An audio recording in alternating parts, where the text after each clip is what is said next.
Hope this is working out. And yeah, then also officially from my side, super happy to be part of the Teams Nation again. An absolutely phenomenal community event. Thanks for our organizers. Thank you for you, Michael, and the other moderators to make this happen. Yeah, it's always great. This special community spirit that we share here, and therefore also thanks to all the attendees who are now eager to do some sports with us and to see what kind of connections I have built here for our Tour de teams. So just one sentence to myself, if you haven't seen me, so yes, I'm Rob. I'm an MVP for M365 Office Apps and Services. And yeah, I'm also a Microsoft certified trainer and currently working with q.beyond here in Hamburg as an AI enterprise architect. And yeah, since my past is all about Office 365, M365, this is of course still my passion, and therefore I'm happy to share something about it now. All right, we start with a very few slides just to give a little other perspective of collaboration in teams with guests, with externals and so on, because this will be part of us in our tour then later on. So therefore, we start now with a kind of metaphor analogy where I want to bring you the concept of team members also within our tenant, as well as guests and external users, to show this in a different perspective, so that you better understand why certain things we will then see later work the way as they work. So I took here now the Palace of the Cultures from Warsaw, because it worked quite well in this case. So therefore, we consider this now as our company. So this building is our company. And especially when you're also a part of a larger company with a huge building like this, then you have also separate areas. And we would like to approach now first the way if you the scenario with an external user. So you see this here now as an example. Our company is the Contoso company. What a surprise! And any other company in this case, it's Microsoft. So Microsoft is the external company for all of us, except for we have also some Microsofties on board. But yeah, we are Contoso. Microsoft is the external company. And we now want to simulate that a colleague from Microsoft is coming to us as an external user, and how this actually reflects in a real world. So we go ahead, and this external user is now entering our building. So usually this entrance area that we usually have in these different company buildings. And there we have the central access point for the major permission check. So you can go in the cafeteria there or something like that, but you will not be able usually to get any further to the secret areas. So what is happening here? So we know the kind of concept of different badges. So we are an internal, we are so a full-time employee, we are an internee, we are a working student, or we are simple some external workers, or some contractors or something like this. So therefore, we can have different badges based on this constellation. So in this case, Microsoft runs a similar concept, and we now start with this concept of Amit. Amit is from Microsoft. Microsoft badges are in this case orange. So he has his original Microsoft badge in orange, and he's coming to us and wants to enter our Contoso building. But what is happening? Of course, security is checking and said, no, with this Microsoft badge, you are not allowed to join, because only Contoso members are allowed to join. So this is how it usually goes in the real world. So what is happening? The security is calling then some internal colleague, in this case, Kelly, so a blue badge in this case. So Kelly is from Contoso. Please come down, pick up your guest, your external user, and then have the meeting as it was planned. And in the normal scenario, you then go into, we are still in the basement here in the ground floor. We go then to these different areas where we simply join a meeting space and have our meeting. So if you always keep this in mind, then you have an understanding of also the limitations that we are facing with external users in a chat, for example. And we will see later how to overcome those limitations. But here you have a good overview how the work looks like in a real world uh, with external users and to map this to Teams collaboration. So let's now go ahead and take the second scenario. We are actually still an external user, but we want to work now closer on a project or something like this. And let's consider this way that in our nice building, every floor represents a team. As we all know, a team consists of different things. And you are only able in this scenario to access those floors when you are a guest. You know, inviting somebody, some external user into your team will make him a guest. Or there can be also other processes, depends on security. You may have raised a request to security first, create the guest account first, and then you can invite. Depends on the configuration, but we are now just considering the difference of external users and guests. And what this means, we have now a different badge. Interesting, as we can see here, Amit is here again, and he has now a Contoso badge. A Contoso badge in green, so he has now his own badge. He is showing at the reception at the beginning to the security, and now he does not need to wait for Kelly anymore. He can just enter himself directly because there were a couple of security checks before in order to assign him this badge. In the back end, you maybe sometimes see it. The regarding account is then created this way. So his at Microsoft.com account is then created in this way in our own directory. So this is his badge with which he can authenticate.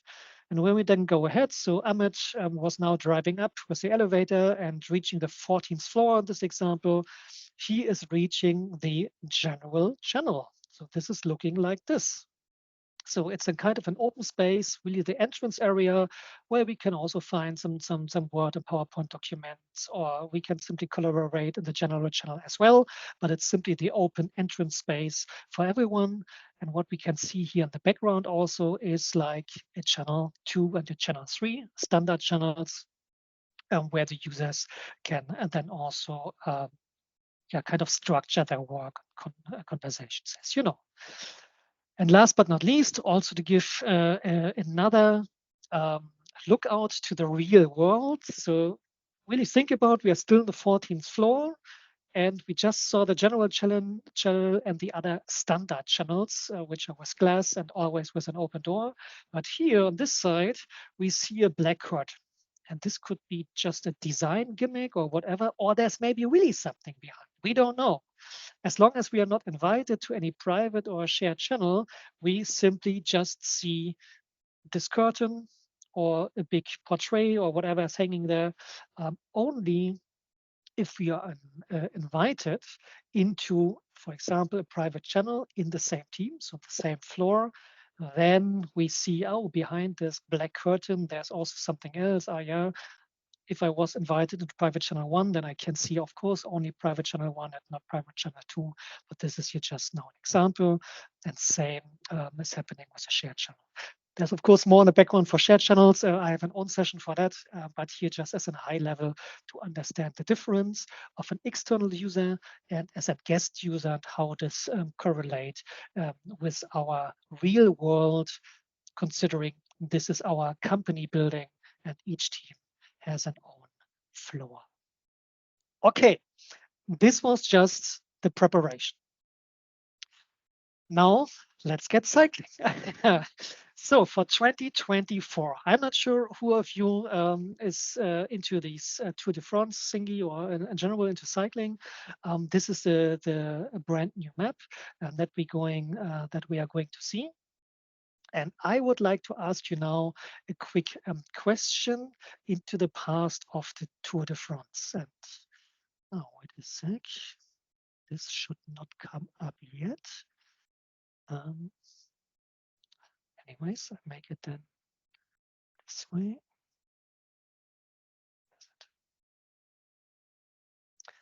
this is what I want to do with you. So just a question to interact now, and I would like to see your reaction. So what unusual practice did early Tour de France cyclists engage during the race? So what were they doing in the 1960s, 1970s, yeah, while cycling to Tour de France? Whether E, sum up for eating ice cream, it's a great thing, I would say. Or is it B, give me the heart if they were taking naps along the roadside? Or was it C, they were drinking alcohol? I applause for that. Or was it C, juggling oranges while riding? So I can see here now um, Michael is giving some feedback. So the other guys, please also use the, the smiley button so to react.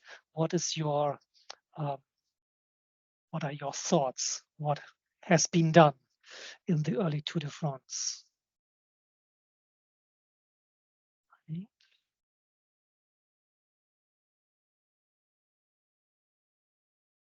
Not seeing everyone here, so I hope everybody was giving now um, his or her reaction. And I will now give him the answer. It was drinking alcohol because sure, there's a lot of energy in alcohol, and yeah, people were then simply yeah, taking all this stuff. So forget about all these electrolytes bars or special drinks that we have today. um, Back to the roots, it was simply alcohol, and they even stopped for 20 to 30 minutes on restaurants, quickly eating a steak or something to energize, and then they continued. It was a common practice, and everybody knew everybody will make this stop, so it was unfair in the end. And yeah, this was quite funny, I would say.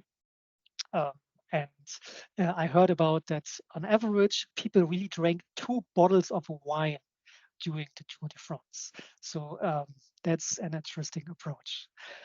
But now let's start with our tour and handing over to the tour and the teams. We will start with engaging meetings, and we will start in Florence this time, as you can see on the map. At around halftime, we see some best practices in regards to collaboration in chats. And of course, all around the tour, Ahmed is with us, our external user, therefore the little introduction. And then last but not least, we will end the Tour de France in Nice in teams. And with Ahmad or without, we will see. But why does it end in Nice and not in Paris? Usually we know the end of the Tour de France is in Paris, right?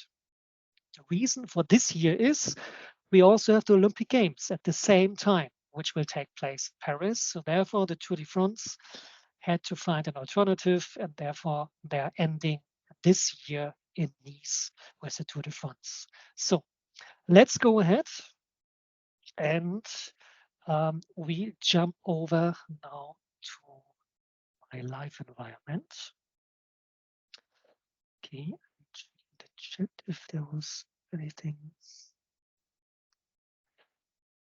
All good so far. Question. Oh, good. Okay, thank you, Michael. Then let's go ahead. I would like to, I'm here now logged in with my demo account under SkillBridge. And as I said, with engaging meetings, we obviously jump now into our calendar, and I only plan calendar invites meanwhile on Teams. Anyhow, it gives me more control compared to what I can do in Outlook, although the functionality is the same, or partly, of course, Outlook can do more, but I really like this way. So I will create now a meeting for us, and the big suggestion here is always take any victim. So I take my demo partner on this tenant here, our Eddie, so that this calendar invite becomes a real meeting, a real appointment, and not just a blocker. This allows us for then more configurations afterwards. So this is my recommendation. Put the meeting here inside, give it a name, and always invite at least one person who's ideally informed, and even better, kind of a co-presenter or something like this, so that you get the more options that you want to use. Okay, so we send this over to get this into our calendar. So also this must be done only now it got active. but you can directly continue now afterwards. So I click on it and I go into the edit mode. And first of all, that I usually show is checking that I have selected here the right browser window. So you can click the three dots here and use the meeting options. And that's really an important thing when you want to be in control of your meetings, especially we assume now we make our Tour de France. We consider it's a new project, a new big thingy that we are going to start first with external users. So therefore, there may be a lot of different peoples, and therefore you want to stay in a certain control that everything is managed properly. So I click now on manage meeting options, and then the regarding window will open in my browser. And here you can see the different configurations that you can do for each and every meeting individually. Some of these settings can be pre-configured for your Teams administrator. So some may look differently here, but you need to know that for each of your meetings that you create, you have the control to at least configure here something, or even partly you can override something. So just make yourself familiar with a few things here. And in regards to our scenario of externals, various guests, and so on and so forth, one thing that is important to mention here and that you need to know as a best practice is to choose our co-organizers. Because when you want to use those configuration here, like you don't want to allow the microphone or you don't want to allow the camera, as we have here now, for example, with our Teams Nations meetings, you can set it to no, but if you have not configured any co-organizers, greetings, Michael, or anybody else, this will simply not take effect, because for Teams, there's no difference of a presenter, of a co-organizer, of an attendee. All have the same role in this case, and therefore all the settings that you do here simply has no effect. So therefore, this victim that I mentioned, you must have at least one internal user who becomes the co-organizer. And now Teams understands, oh yeah, there's a difference of role concept. So we have some co-organizers and presenters and so on and so forth. And all the others who are not mentioned here as co-organizers or presenters, all those are then just normal attendees where those settings take effect. So yeah, we have our co-organizers. We can also set them regarding a specific or any other group of people who can present, and then we are good to go. So there are also, of course, other things you can use. It's totally up to you what makes your meeting, or what is important for you, your meeting, and never forget to hit the save button in the end. Otherwise, it gets not saved. So this is an important thing we need to know at the beginning, and we are now done with that.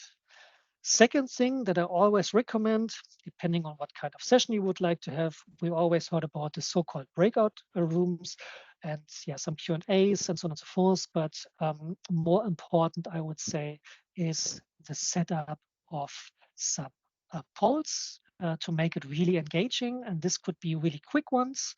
So when we install now this polls app, which is in the end simply forms. So here we see the combination of different tools from Microsoft M365 really makes us shine in this case. So we can just select from a couple of predefined choices here. Let's grab this. I just click on it. I keep it as it is and save it as a draft. That's fine.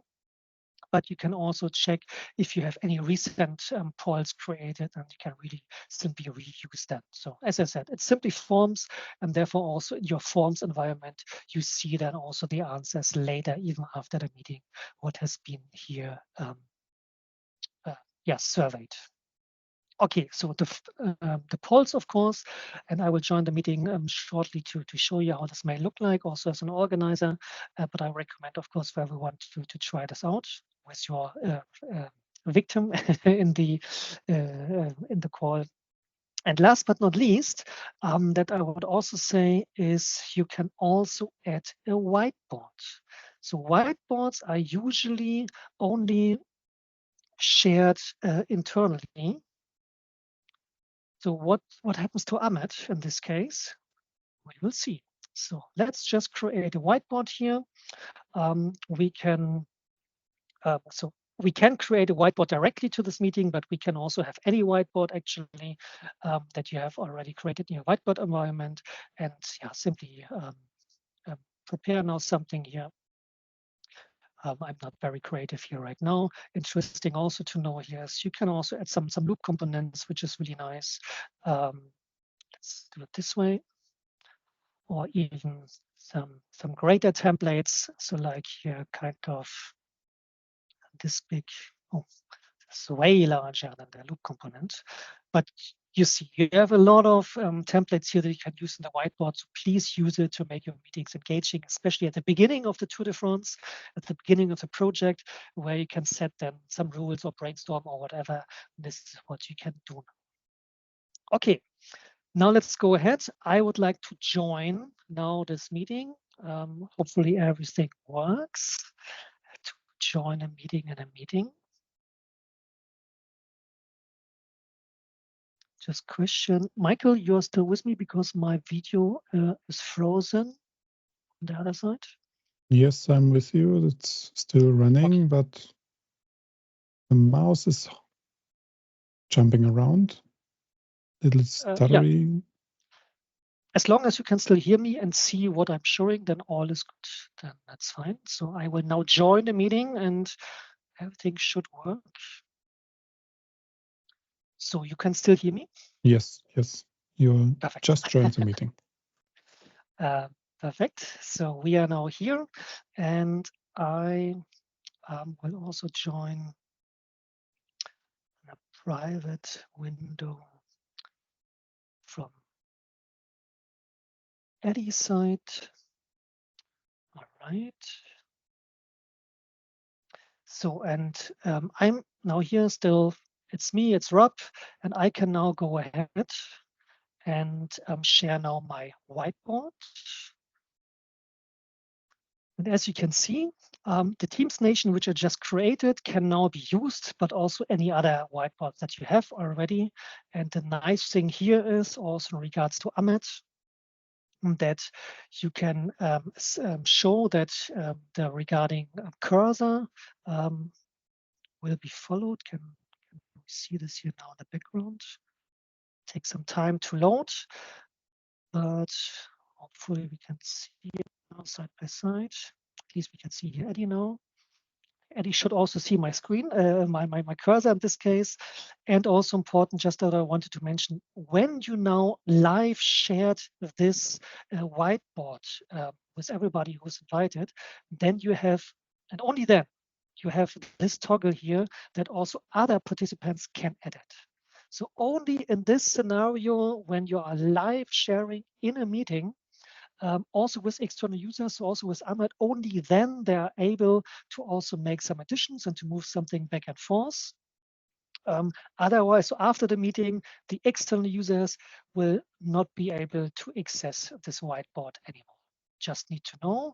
And this loop component that I created here, which is quite small here right now, this can not be shared externally, so just be aware that this component can only be seen by your tenant users, but not with the, so Ahmed will not be see simply this component, at least not what is inside. He just see that there's a kind of a box, but he does not see the content of this loop component. Just to understand, you can still have engaging meeting, but just be aware that you are not using loop components when working also with external users. All right. Yeah, this is all what I wanted to share with engaging meetings. So use your meeting victim, which is then a co-organizer, presenter, whoever, to then have the additional options to make a poll. By the way, the poll is now looking like this. This is what I wanted to show. You as the organizer can now open the poll and just say launch them, and then they will pop up. So kind of in the middle of the screen. So even for yourself, you can then vote for it. And this is how the experience also looks for all the other attendees. But when you have created these polls, you can always have this kind of quick polls like, hey, do you like this? Yes or no? And you just click on this and you see here, there's this up or down button is directly pushed up here. All right. This was the last one. Engaging meetings, super easy to do. Just need to remember how to set it up at the first time. And then I recommend to do this also in the future. And whiteboard is lightweight. Whiteboard solution with a couple of great things. And you can even use it with external users when you do it in this way and share it directly from the meeting. Something must be configured. By default, it is enabled, but just for information, if you are not able to do this, reach out to your administration team if they have disabled this with a regarding PowerShell command that and maybe ask for it to enable it. Okay, I'm now done here with this meeting and the meeting experience, and Eddie will also leave. Michael, you're still with me?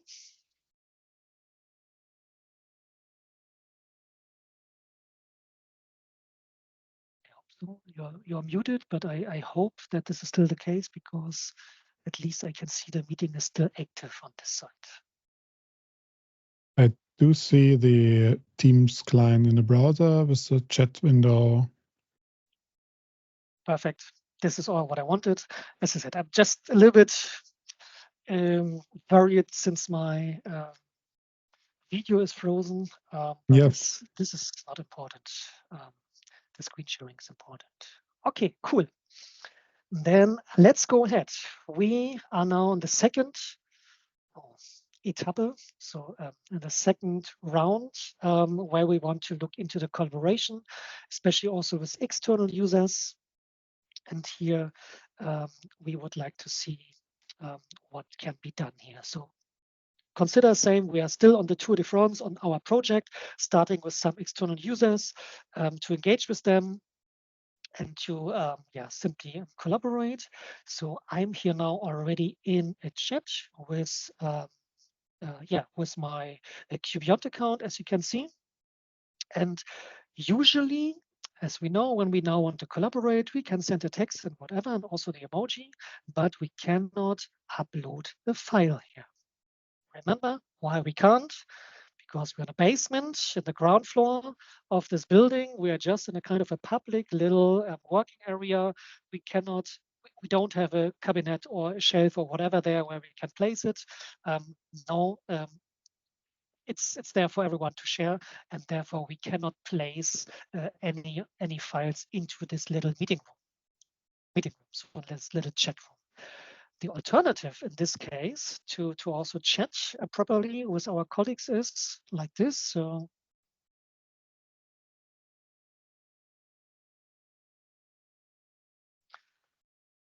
to simply use OneDrive, because usually, that's at least my experience from different companies, OneDrive is enabled to share links with external users. And in this way, I prepared you now a file, for example. Use your right click, go to your OneDrive, and then you can share it. Or in this case, I just copy your link, depending on what your company has configured. In this case, I had it that open as possible. Sorry for being German. This just means can be shared with everyone, but of course you can make some other adjustments to not share this link with everyone. However, this link is now copied, all right, and I can simply use this link now. So there we go.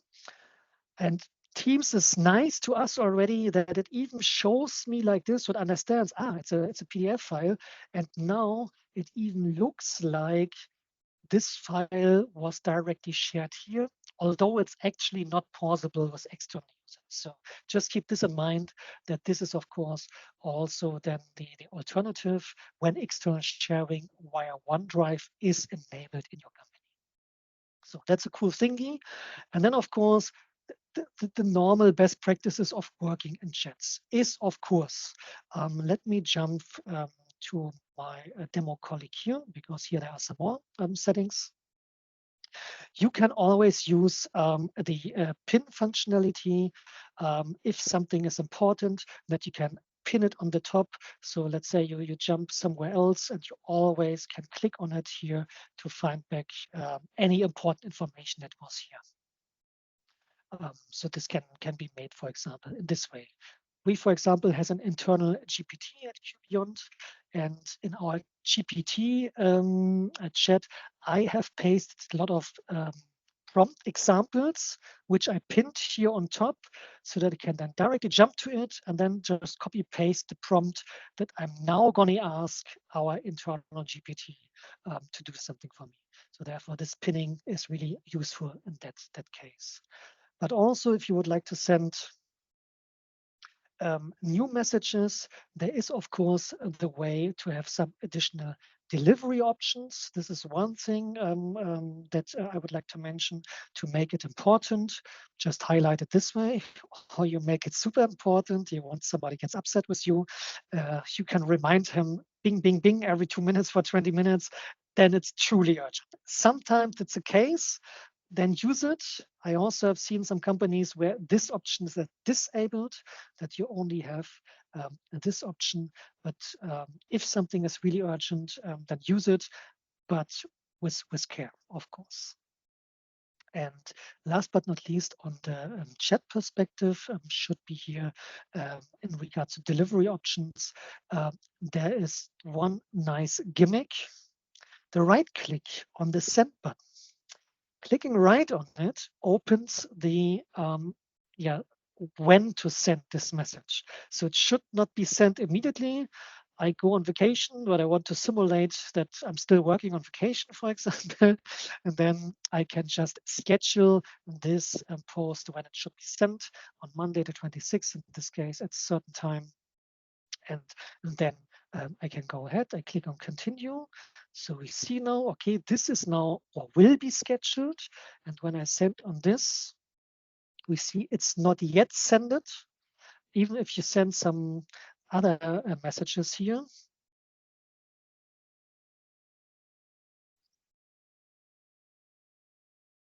then when it's finally sent, it's really popping up underneath again. So just have this in mind, how to open this, that the right click on the sending button opens this. And also only in chat, you have the right click option also on the different posts to have it. It's just a little shortcut to not have to navigate to the three dots here. Okay. These some best practices I use on a regular basis in chats to not only collaborate with external users, but of course also internally. And I shared just an example for GPT and with my prompt library. Then the last cycle part before we arrive in Nice is also the collaboration within a team. So let's say we started with external users at the beginning, but now the project gets bigger and bigger and really in a more structured way. We now also convinced our security team we need to invite Ahmed to become an guest, and Ahmed should get his really own Contoso badge. And then, depending on the processes in your company, it must be requested first, or you can simply go to the team that you already created and then invite the regarding different colleagues. So I will go ahead and just add some demo accounts here. Test 2 is always good. We take also my other test account. The more the merrier. And also one thing in regards to external users when they become guests. So let me take my q.beyond account. I don't have it in the clipboard. So I want to add now this account. And this is a relatively new experience now in the past, it was less obvious. Right now, you see, okay, it's become a guest, and here we got asked to add a name, because otherwise it will be showed as my q.beyond account, which is mulsow.robert, so first and last name. But maybe I talked to Eddie in this case. I don't want to be called mulsow.robert when I got mentioned. I just want to be called Rob the Ninja. So in this case, remember that out of this Active Directory names from the other tenants, you can configure them the name that it's readable, and everybody knows that this user is Rob the Ninja, or simply make it in a more readable way. Or of course, you can add anything else. When they're just a name and there's two with the same name, maybe from different tenants, then you can add the tenant name that you know how to differentiate these people. Okay, I now go ahead and add all these users. I would like to, Andy is already inside. Okay, then I can add them.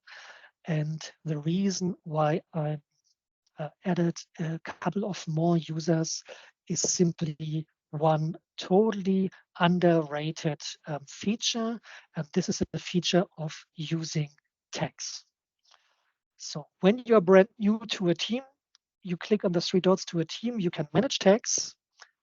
And it's empty. Let's create a tag and um, let's call them organizers in this case. Give it a nice description. And then here we take, of course, not of course, we take myself here. And we also would like to have, for example, Nick that I just added in this case. I don't want to promote this tag here. I just add it as it is. And now we have an additional tag that can be used. For what is this now useful for? So just imagine you would like to approach the right people. Then you can use these tags: hi, add, and organizers. Here we go. And then only these two people that are part of these tags got an extra notification in their activity feed here. Only these two. So you don't need to mention the entire team or something like this. So this is a great thingy. Also, that you maybe haven't heard about, you can mention also all the owners, which are the team owners. And of course, you can mention specific people that we have here. Oh, which one I want to take? I take the entire team, because the last thing I want to show is this. And every company where I've seen this is not using it, at least not properly, because you can edit these tags. When you have usually first name, last name, or even worse, last name, first name, then you can still edit like this, so that it's just team. And I now add team people. So you see the difference of the color. As long as it's still blue or purple, then these people still get a notification. But you can also not just have the backspace, place the cursor here between the two words of this add mentioning, and now use a backspace. And now it just still planning team in this case. So please use it from time to time to make it more custom, to make it more personal, especially when you reach out to somebody in a group chat or something like this. You would also not say, hello, Robert Mulsow. You would say, hey, Robert, usually. And therefore, it simply makes it more readable and also gives it a personal touch aligned with your company culture, of course. Okay, and okay, we're now at 2:40 already. Michael, you said 2:45. Let's give Yes, me yes, one yes. last thing. In regards to how we started, in regards to the control of everything here, control of the meeting. Of course, you can stay in control of the conversation, what's going on in the team, especially when you invited guests. I'm not just talking about, hey, set some guidelines and everybody must conform to this and so on and so forth. No, in the three dots, please also, when you're the owner of the regarding team, please go to the to the regarding channel settings, not to the team settings, to the manage channel settings. And for the general channel, you have then certain actions who should the moderation take place, so that certain moderators or the owners can only create messages. But also for any other channel that you create, you can get an even more detail. So by default, it's disabled, it's off. So you can say everybody can start a new post, or everybody except for guests. But when you make even a moderation feature, then you can say who is a moderator, team owners, or you manage this, or can specify any other people. And then you can configure for this specific channel what should members or bots or whatever be allowed to do here in this channel, just to stay in control. Sometimes you just want to make an announcement and you don't want to disappear, let this disappear because people are writing, yes, thanks, or whatever. So you just want to have this announcement, and you can control this with regarding configuration per channel. And of course, for each new post, where have I started? Here was. And for each new post, when you click on, not there, when you click on here, the post type, where have it? Where has it now gone? There we go with the delivery options. And there, where is it? There it is, sorry, was too quick. It is on the upper right where I was first. You can limit who can reply to this. So except for just the channel configuration, you can also go to each thread that you start and also configure and override what should happen to each thread. So this was then the last hint for how to stay in control of your project, of your Tour de France, to bring it to end, to bring it to Nice in a structured way. And yeah, with that said, let me just bring up my summary slide. We have one question before you jump into the summary. The question was, does Copilot support tagging? Do you know that? I'm not. So yeah, long story short, no, but I would like to find it out to understand this question correctly. What do you mean in regards to tagging, that when Copilot is posting something into the Teams as a bot, that Copilot can tag somebody, or you mean if Copilot in general notice specific tags? So please write this in the chat, and then I will find out for you. Yeah. If you follow me, for example, on LinkedIn or this chat here in Teams. I think this chat will stay open, right, Michael? Yes. All right. Cool. Then just to summarize what we have seen, so the three rounds that we have done: set up engaging meetings, so use the meeting options to stay in control of what happens, prepare it before, use your victim as a co-organizer or co-presenter to set up surveys and so on and so forth. And then you can even interact on whiteboards or with external users. I showed you how this is possible. And then when the initial brainstorming kickoff happened, continue in a chat, in a group chat or in a one-on-one chat. Also there, you can use OneDrive to share even files. You've seen the different delivery options with right click, for example, and also how to pin something. So just try it out if you haven't seen.